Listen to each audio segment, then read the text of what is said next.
I went on a carnivore diet with the sole purpose of reversing of rheumatoid arthritis. At first, I thought the diet was quite ridiculous because it contradicted just about everything I believed to be healthy. I came from the world of being vegetarian and vegan. I was by then on a conventional ketogenic diet. But truth be told, I was still suffering from rheumatoid arthritis and I wasn't getting any better. In fact, things were progressing in the wrong direction. I had this instinct that it had to do with what I was eating, but till the point of going on a carnivore diet, I couldn't put my finger on what it really was. And I didn't really understand what autoimmunity was and how carnivore diet was able to help me. But because I was so desperate and I wasn't going to take prescription medication and I was in a lot of pain, at that point I was going to give a try to just about anything, and if it was carnivore diet, so be it. Luckily for me, I ran into the presentation from Dr. Sylvia from Paleomedicina, who was showing that relationship between gut permeability and autoimmunity. More importantly, she actually demonstrated the mechanism of how autoimmunity happens and how you can fix it by going on the carnivore diet, and their version of it was paleo-ketogenic diet. And they also had a tool to measure your gut permeability, which was the test PEC 400, and without thinking too much about it, I just ordered it, and I ordered the diet as well. When the results came back, it turned out that I had a really bad gut permeability. I was kind of expecting it, but when you see it as a test result done formally in the lab, it kind of smacks you right in your face, and I had to confront the reality that years of being a health nut, meaning green juices, all kind of different diets, all kind of different biohacks, never-ending supplementing, and all kind of superfoods I was consuming and spending tons of money on it, led me to end up with a very high gut permeability and resulting from it autoimmunity. While I was waiting on the test results, I decided to learn a lot more about gut permeability, about mechanisms of autoimmunity, how the diet works, and I decided to quit coffee as well, because by then I knew that if I quit coffee, my recovery will be faster, and especially if you deal with autoimmunity, then it is a lot more beneficial to quit coffee. Let me tell you this, I was in hell for a month and a half. I did not know I was so addicted to coffee because I didn't even drink strong coffee. It was a 1 cup of coffee that wasn't strong. And if I tried to drink more than that in a day, my hands would shake, I would be tired but wired, I wouldn't be able to fall asleep. So it was really a morning coffee for me, and that's about it. And yet, I was suffering so bad. I was about to give up every day, and I was like, the hell with it. But somehow I survived. I survived because I was doing the Wim Hof method just to stay put. But for a month and a half, I was just watching life go by me, and I was unable to participate. I went into the paleo-ketogenic diet by eliminating different food groups. So the first ones to go were the flours, including the nut flours and everything that is made from them. That went on for about a week. Then I took out all the leafy greens, lettuces, salads, all that. Then the nightshades vegetables, then the root vegetables, rice, and then fruit, and the last ones to go was dairy, and that was a major improvement. I didn't think I was sensitive to dairy until I quit it. The pain levels in my joints improved so much, so quickly, and I wasn't even fully transitioned into the paleo-ketogenic diet. And then I gave up tea. And I thought tea was meaningless because I was drinking it most of my life. I was thinking that tea was great for me. I would have 10 to 15 cups a day. I could drink tea like water. And I thought it was just a health drink. And then I found out just about 3 days later that giving up tea was yet another major improvement into how my joints were doing, which that was a real shocker. And at the same time, I wasn't as addicted to tea as I was addicted to coffee, which I still can't understand because I was drinking tea left, right, and center. And then finally I eliminated olive oil and coconut oil.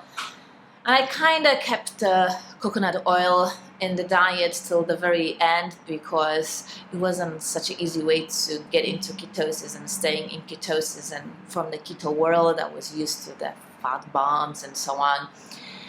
But then I also learned that if you have increased gut permeability, both coconut oil and olive oil, even if it's the pure virgin one, cold pressed and whatever else, they can still cause serious upset to the gut lining and slow down the recovery from increased gut permeability. And then I also figured out that it was the olive oil that I was really sensitive to, and it was triggering serious joint pain each time I had olive oil. So I got to the point of eating eggs, butter, pork, beef, tallow, and lard, and occasional chicken, sometimes fish, and that was enough for me to feel about 85% better. And then I stayed on the diet for 6 months to feel 100% recovered. But it wasn't all that straightforward. I'll be very honest with you. I failed many times before I got the diet right. After I was fully adapted to the paleo-ketogenic diet, I was really struggling to stay in ketosis long enough. And it would look like this. I would start on Monday. By Tuesday, Wednesday, I would be in ketosis. Thursday, Friday, I was above 2 in ketosis. And then Saturday, I was so happy I'm in ketosis that I was deciding I'm going to have some fruit. But of course, it wouldn't end there. I would overeat fruit during Saturday and Sunday. And then Monday, I was back to square one. And I was doing the same thing all over again until I broke my ketosis on Saturday. And that went on for a few weeks. And then I was able to last for about a month in consistent ketosis, and then I would break it again. And then I got so tired of doing this back and forth in ketosis, out of ketosis, back to ketosis, that I was like, this is it. I have to figure out the way to stay in ketosis for 6 months. That was just my personal goal that I wanted to achieve. Eventually, I was able to do that. I was 100% symptoms free. And that included me eating eggs, eating pork, and eating butter. And I'm fully aware now that I'm coaching other people that that isn't an option for everybody. Some people will be sensitive to eggs, some people will be sensitive to pork, some people will be sensitive to both, and then they will only have to eat beef or lamb or the combination of the two. 2 years later, I'm rheumatoid arthritis free. And let me tell you, there are so many different benefits of going carnivore. I have a whole separate video about that, 1 year carnivore. Check it out. I will also link it in the description box. There is some damage, minor damage to my joints. So if you look over here, I used to have a sac here bulging out, filled with warm fluid, and when I was trying to move my hand, it would be painful. Now it is just an extra tissue there, extra sac that is pretty much empty. It is also over here. Actually, if I press it here, I will feel it here. And these two fingers, when I relax them, they kind of stay in this position. If I want to make them straight, I can make them straight. So my range of motion isn't really affected. They just stay like this when I'm relaxed. I had a similar situation on my right ankle where there was also a sac of extra fluid, and it was super painful when I was walking. And luckily for me, that sac just went away completely. There's just nothing left there to impair my way of walking. But there was a certain way I had to walk not to press on that sac of extra synovial fluid. Fortunately, that's gone. So if I were to describe how the healing happened, the bigger the joint, the faster it heals. And the closer the joints are to your vital organs, are the first ones to go. So my rib cage got better first, then my hips, my shoulders, my elbows, my knees, and the last one to get better were my fingers and my toes. And the pain kind of evolved.